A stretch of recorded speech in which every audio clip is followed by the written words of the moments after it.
So, yun ang pinaka-importante kasi kailangan pang matagalan, hindi panandalian. Ngayong araw na to, hahataw tayo sa mga kwento. Whether you're a fan of the auto and commercial vehicle industry, interested in the latest market trends, or just like talking about trucks and buses, you're in the right place. Hello everyone! Welcome to another episode of Hataw Hino, our social media series with Hino Motors Philippines. Our guests for today, first we have someone who has extensive experience in the transportation industry. He is a dedicated professional who represents the transport cooperative sector. Yan. And today we'll hear his thoughts and perspectives. So with us today, Mr. Rene Sumagi of Dasmariñas Van Drivers Operators Transport Service Cooperative. Welcome, Sir Rene. Thank you. And here with us also today are team members of Hino Motors Philippines who are in charge of making clutch plays when it comes to sales and after sales. They are in charge of maintaining Hino's reputation for reliability and customer satisfaction. Hindi naman sa pinipressure ko kayo mga sir, ha? Pero mukhang please welcome Mr. Julius Matalo, Hino's Sales and After Sales Training Head, and Mr. Percival Ronario, Vice President for After Sales. Gentlemen, welcome. Thank you. Thank you. Thank you. Sir Rene, pwede bang ikaw unahin kong tanungin? Pwede naman. Sige, sir. Sir Rene, kwentuhan niyo po kami a little bit about Dasma Van. Itong Dasmariñas Van, so nabuo to bilang isang transport cooperative, no? So we will start the getting the product of transport cooperative, which is the franchise, no? Then after that, so proseso ito. So mahabang proseso. So we are entering to the selection process of the LTFRB to get the franchise. Selection process, no? So maraming nag-join ng mga transport cooperative, no? So lima kami ritong naglaban. So until such time na tayo yung pinalad no later, no? So na-award sa atin yung ruta ng Dasmariñas Cavite to Alabang, Muntinlupa via Aguinaldo Highway and Danghari. Right after na ma-award ito, that was the time na sumunod to follow is the pagkuha ng ating mga sasakyan, no? So itong mga sasakyan na ito, maraming nag-offer sa atin. So tiningnan natin isa-isa. So naging bukas naman tayo doon. Pero sa dulo, napili natin tong Hino. Kahit na tayo yung namumuno, so merong mga participations yung ibang officers to give the idea kung sa kanilang kaalaman, ano ba yung dapat natin kuning mga sasakyan, no? So kino-consider natin yon. So majority na pinili talaga tong modern jeep ng Hino, no? So that was the time na na-approve na yung loan, magtuloy-tuloy na. So kinomply natin yung mga requirements ng ating LTFRB, no? Right after nung natapos, nag-launch tayo. Pinakilala na natin na ito na yung Dasmariñas Van na meron ng ruta sa area na to na ang gamit nating unit ay Hino Modernized Jeep Class 2, no? So yun na, nag-start na tayo roon. We're planning to the operations, yung ating operations na to serve the passengers na may marana silang masasakyan, no? Start on 4 a.m. until night, no? So ang kanyang dinadaanan is Aguinaldo Highway. So going to Danghari Road to Muntinlupa City. Na testing namin, lalo na yung sasakyan na talagang lumalaban from biyahe. Tatapos tayo ng gabi na ang daily routine niya. So araw-araw siyang ginagawang ganun. Bakit niyo po napili si Hino Motors Philippines? Una nga, yung number one, yung quality ng sasakyan. Like compared doon sa, sinabi ko nga kanina, na marami naman nag-o-offer, no? So, kasi since noon pa, nung napunta ako going to Manila, teenager pa, nakikita ko na yung mga Hino buses, and then sa experience ko sa mga branded na mga sasakyan na talagang mag-maintenance ka man, medyo matagal. Like compared doon sa iba na couple of months lang, magkukuhan ka na. medyo gagastos ka na dahil lang sa maintenance, no? And then pangalawa, yung aircon niya malakas. Kahit siya nagsisiksika, naka-standing yung tao na wala silang masabi dun sa lamig. Tsaka yung mananakay, convenient sila na komportable, na para bang hinahanap nila, no? Like compare doon sa dati na hindi aircon. So dahil pumasok nga tong programa, no, na modernizations, no, kailangan nating mag-upgrade na ng ating mga sasakyan from the traditional. Kailangan mo na siyang magkaroon ng bago, no, which is na kailangan sumunod dun sa PNS standard. Kung ano yung standard. So yun po yun, kaya siguro napipil ng ating mga pasahero na maginhawa na yung ating sinasakyan sa ngayon. Sir Bong, Sir Julius, dun sa sinabi ni Sir Rene kanina, standards, sa topic ng pag-upgrade, ano po masasabi niyo nun? Ano bang may pagmamalaki ng Hino Motors Philippines pagdating sa mga ganyang bagay?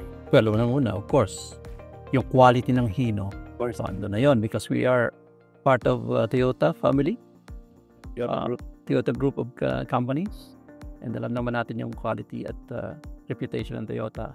Ang importante sa transport business, dapat palaging nasa kalsada yan at kumikita, hindi pwedeng nakatigil at sira. So kailangan talaga araw-araw na kumikita yan. So dapat supported ng Hino yan pagdating sa quality at reliability. Talaga namang hataw ang Hino pagdating sa mga ganyang bagay. Sir Julius, meron po kayong gusto idagdag? Yung quality natin is talagang matibay.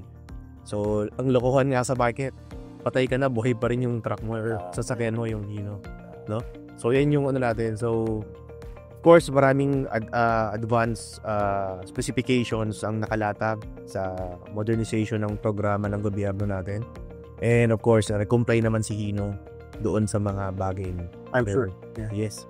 So, for example, marami tayong mga nilagay na specifications na hindi naman lahat meron. Pinagmamalaki namin yan at nagiging part din ng pagtuturo namin sa mga tao.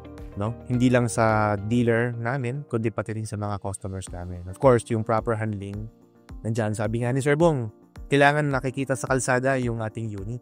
Lagi. Dapat kumikita. Pag nakita mo sa kalsada, syempre, kailangan isisigaw mo, yan ang Hino. Diba? So, I believe, si Sir Rene naman, very happy siya because, syempre, pagmamalaki rin namin yung fuel consumption. Isa yan, kasi kailangan, kumikita rin dapat yung ating cooperatives kasi para mag-stay sila, di ba?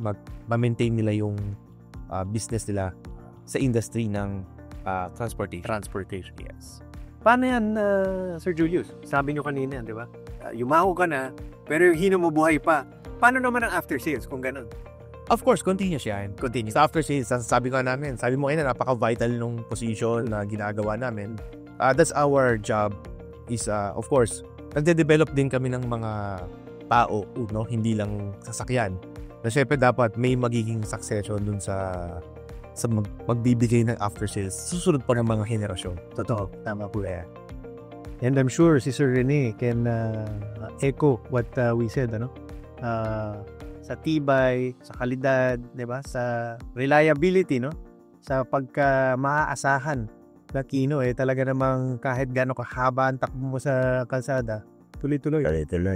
Kung ganun kasi yung ganung quality, no?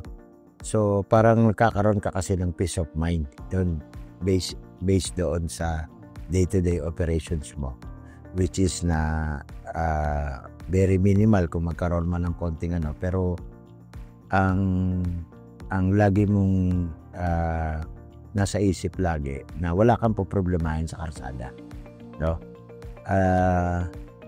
Siyempre, nandun na nga yung pag-maintain din ng ating mga sasakyan. So, kapag nagawa natin yun, na talagang very consistent na pag tumatakbo yung ating sasakyan sa kalsada, na talagang maaasahan siya. So, ibig sabihin, kung maaasahan siya, gaganda yung revenue mo. Like compare na sa iba na same naman silang mga bago, pero mas maaga, napapaaga yung So, ibig sabihin, the problem is, ang tanong, Yun nga, doon papasok yung tinatawag ng mga parts. Meron ba? So, ganun yung mga na nakikita natin na maging yung ating paghahanap buhay bilang isang transport na maging magtuloy-tuloy. Sir Bong, Sir Julius, pwede ko po bang matanong, pagdating ko sa parts, pagdating ko sa after sales, meron po ba kayong nakikita ngayon na or meron ba kayong pinaghahandahan na mga initiatives or mga innovations na ihahatid natin sa tulad nila Sir Rene na mga customers natin sa Hino Motors Philippines?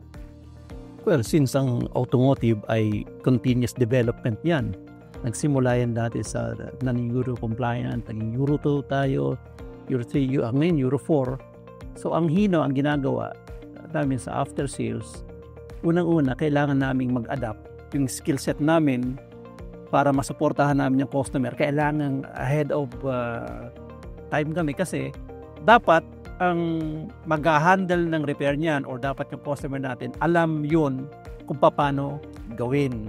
So, ang anticipation ng Hino after sales, especially ng training, ay ihanda yung mga tao mag-handle ng mga bagay na yan. Yung customer namin, yung tao ng Hino sa dealer namin, yung mga mekaniko, yung mga service advisors, at kami ihahanda rin namin para maka-adapt kami sa need ng operation ng customer. Pangalawa, yung customization ng maintenance program ng Hino. Customization. Kasi hindi lahat ng operators at especially yung transport sector pare-pareho ng condition ng paggamit yan. So merong customer na severe yung condition ng paggamit, so medyo nagko-customize kami o ina-adapt namin yung maintenance program or service program para sa kanila lang. So hindi kami naka-fix sa isang standard lang na ito lang sundin nyo, ito na yan. Hindi. Kailangan naming tingnan kung anong condition ng mga customers namin. Ganun ka-personalized yung approach namin pagdating sa customer. So nakakapag-advise din kami, nakakapag-bigay din kami ng konting payo patungkol para maalagaan at mapahaba ang buhay ng sasakyan. Ito po ba ang isa sa mga rason kung bakit meron kayo annual na mga skills contest? Actually, totoo yan, no? Sabi nga nung iba, parang nagbibigay lalo ng opportunity na mag-improve tayo. So, nagkakaroon ka ng ibang skill set na motivation, dagdag motivation. And naniniwala kami that particular event na yan, hindi lang nagbe-benefit is yung dealer. Nagbe-benefit din si HMP because nakakapag-create kami ng tao or ng manpower namin na mas magiging successful at the same time yung magiging support natin sa ating market, sa industry. Mapabilib ka talaga, Sir Rene, pagka naririnig mo yung mga ginakwento nila Sir Julius at Sir Bong, Considering yung industry ni Sir Rene, bago yan sa industriya natin, yung PUV. Kasi from traditional jeepneys na luma, second hand, then ito modernized na, bago na lahat. So even lahat ng even our competitors, bago rin sa kanila yan eh. So unlike ng sa trucks, sa bus operation, so sanay na kami dyan. Pero pagdating sa PUV, kailangan naming 1 step or 2 steps forward kami para hindi kami mabulaga kung anong magiging issues at problems yan in the future. Yes. So yun ang importante, preparation. Sir Julius, may gusto po kayo idagdag dun sa sinabi ni Sir? Well, sabi nga ni Sir Bong kanina, customization. No? Personalize yung natin. So, dagdag ko lang din, no? Hindi lang sa after sales namin ginagawa yan. So, actually, si Hino Motors Philippines is the only company in the Philippines that is a one-stop shop. A one-stop shop. Yeah. Meaning, nagsusupply kami ng chassis, at the same time, meron kaming bodybuilding din. By facility kami to fabricate our own body. Yan. So, kumbaga, parang pagkausap mo na yung ahente ng Hino, hindi mo na kailangan maghanap pa ng iba or hindi mo na kailangan tumalon sa iba. So, dapat, ayan, nandiyan na, kompleto na lahat. And of course, hanggang after sales support. Tuloy-tuloy. Yes. May prinsipyo nga kami dyan dati, ang suporta namin sa customer from womb to tomb until resurrection. From womb to tomb until resurrection. Malintang. Yun ang start ng Hino. Yan. Yan, Hino. Yan ang Hino. Ganda ng Sir Julius. Sir Rene, quick question. So napag-usapan natin kanina po ano yung mga characteristics, diba, ng isang tulad ng Hino Motors Philippines. Kung bakit nyo sila nagugustuhan, kung bakit sila ang pinili ninyong partner. No? Bukod doon sa mga nabanggit, meron pa po ba kayong gustong ibang mga bagay na gustong i-share, no? Tungkol sa inyong naging partnership with Hino Motors Philippines? Yun nga, sa nabanggit ko kanina, yung sa quality, okay naman. So, wala naman. Sa pangalawa, pag nakipag-usap sila na talaga na i-deliver, no? So, wala yung bola na pangangakawan ka na ganito. Tapos, later, right after sales na nahanap mo yun, wala. No? So, wala akong na-experience na gano'n. So, since nag-start nung aming usapin tungkol sa pagbili, so lahat naman na i-deliver. Kaya wala akong masasabi na nagkaroon siya ng hindi pag-deliver doon sa mga usapin na mga, sabihin natin, pinangako or ano man yung mga kasama doon sa usapin. So lahat na i-provide lahat yan. Napakaganda na sinabi nyo kasi sa mga panahong ito, napaka-importante na kung ano yung ipinangako natin. Kailangan yan ang kailangan. Hindi pa rin natin yan. Integrity. Yes. Meron po kayong gusto idagdag doon sa sinabi ni Sir Rene tungkol dyan sa, diba, sa ating dedication, sa ating commitment, sa paghatid kung ano yung ating mga pinangako? Well, isa lang namin dyan. Of course, yung integrity, it boils down to integrity. Ang lang namin, we take care of our customers. Truly. Kasi yan, hindi biro yan, business yan. Yes. Business yan. So, supportan namin sa customer yan. Pangalawa, tinuturing namin yung customers namin ay kapamilya namin. Isa sa community namin. Belongs to our community. At yung mga sasakyan na binili nila ay ikinuturing din namin na sa amin. So yun lang, yung sense of ownership ng Hino and yung asset ng customers ay talagang mataas. Sa Hino Motors Philippines, lagi ko naririnig yung sense of ownership. Napakaganda kasi, di ba, alam naman natin, tulad ng sinatin na integrity. Importanteng bagay yan, lalo na sa usapin ng negosyo. Sir Juice, matanong ko po kayo, kasi alam naman natin yan, di ba, Sir Bong, dagdag ko lang. Maraming usapin, di ba, Sir Rene? Yes. Tungkol sa modernization or yung modern PUV, no? Ano ba yung isang bagay na dapat nating maikwento para makita ng lahat ang 'di ba, ang ano yung talagang benepisyo ng isang pagbabago na itong tulad ng PUV, pagbabago ng ating mga PUV? Actually, hindi nawawala yung word na Jeep, no? Ang kwan natin dito, yung tinatawag na iniiwasan natin yung from old na makapag-contribute pa ng mga carbon na yan. Na iniiwasan na yon na maging zero nga. Yung zero yung nilalabas na hindi nakaka-epekto sa ating air, which is na malaking contribute sa health mo kung gano'n ang magiging status ng iyong kapaligiran, no? So kaya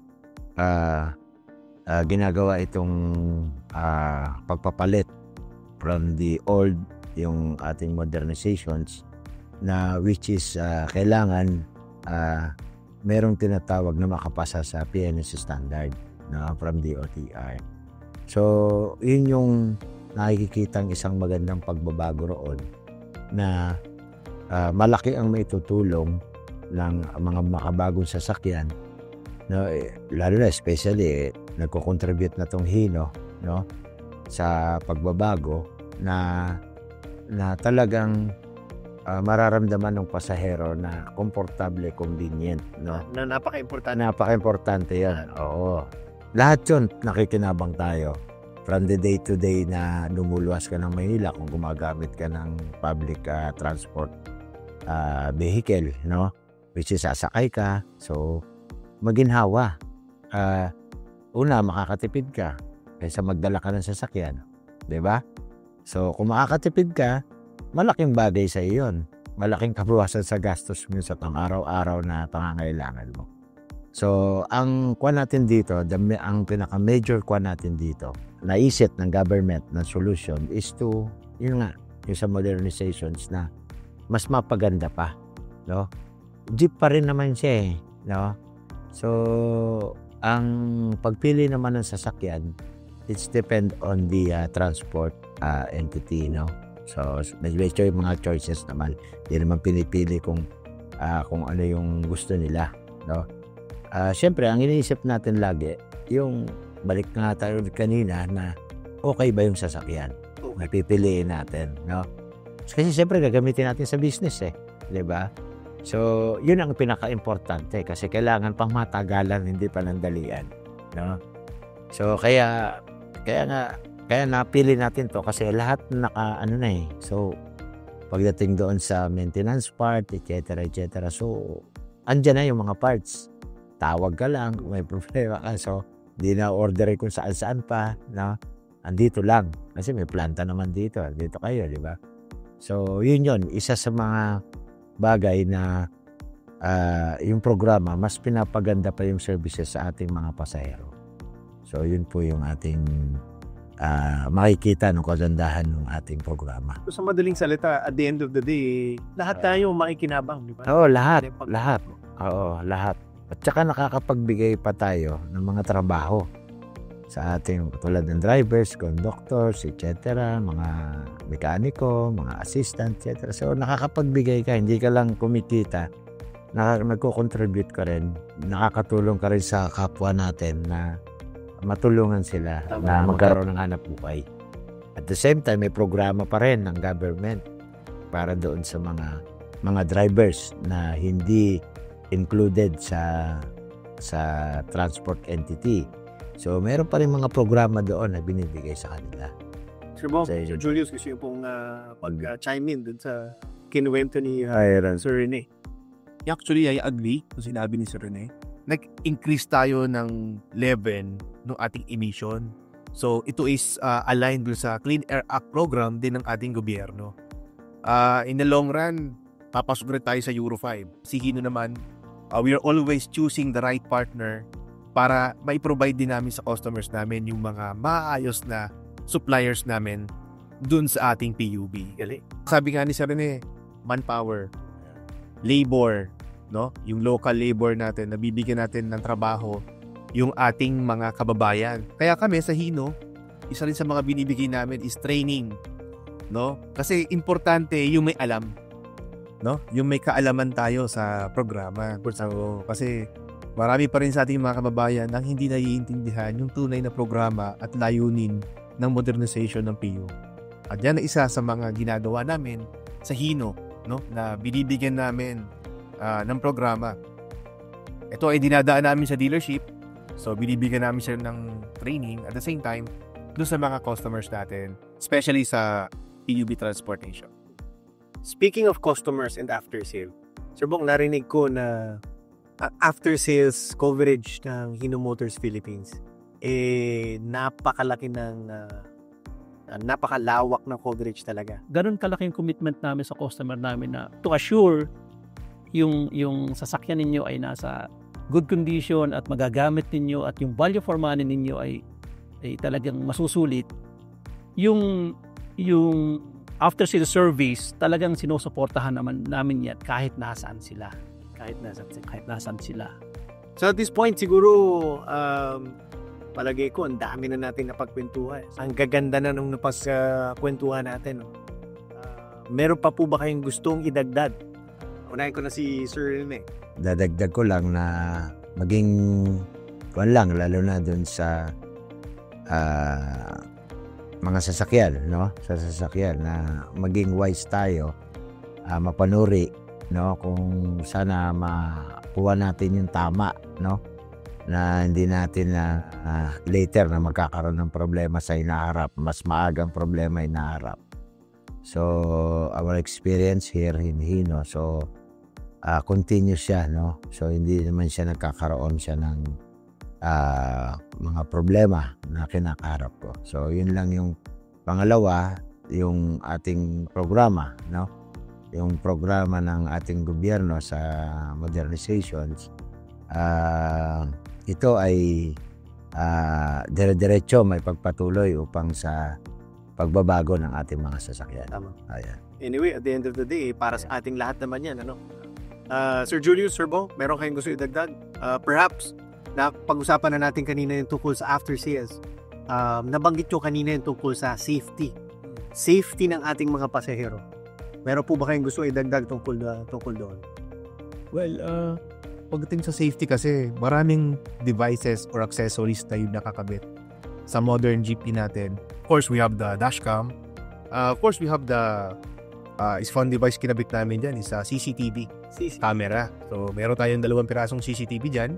So, of course, para ma-review din natin kung ano man yung nangyayari sa loob ng ating sasakyan.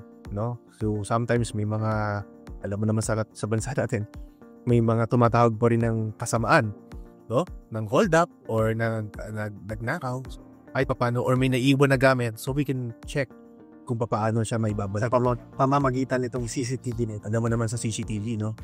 Ayan. Then, of course, we have the reverse camera.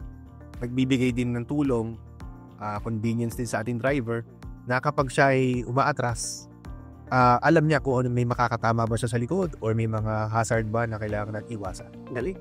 Ayan. Then, of course, fire extinguisher. So, in case na may mga sunog or may mga tawag na hindi natin may alam kung bakit nagkaroon ng sunog, no? Meron tayong fire extinguisher na pwedeng pamuksa doon sa apoy. Okay? Ano pa ba? So, meron tayong ABS na tinatawag, yung anti-lock braking system natin. Anti-lock braking system. Yes, kasi sa mga surplus at saka sa mga lumang traditional jeep natin, hindi siya part ng safety feature ng isang jeep. This is standard. But this time, for the modernization program, isa siya sa mga pinagmamalaki ng Hino na yung ating sasakyan ay equipped ng anti-lock braking system o yung ABS kung tawagin. Alam naman natin na maraming bagay pwedeng mangyari habang binabaybay natin ang ating mga daan. Ano? And tulad doon sinabi nyo kanina, Sir Bo, importante ang na-anticipate mo kung ano yung pwedeng mangyari. So, kung ba ganyang feature, I think talagang hindi lang siya ipotase, kailangan siya talaga. Ang importante sa amin yung passenger safety.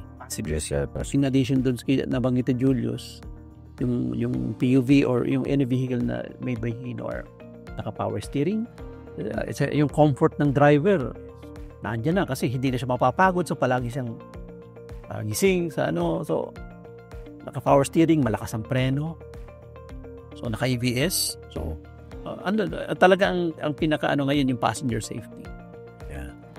Pinaka-priority. So pagdating sa safety, mukhang, it sounds like kumpletong-kumpleto po ang Hino Motors Philippines pagdating dito sa ibinibigay natin na modern PUV.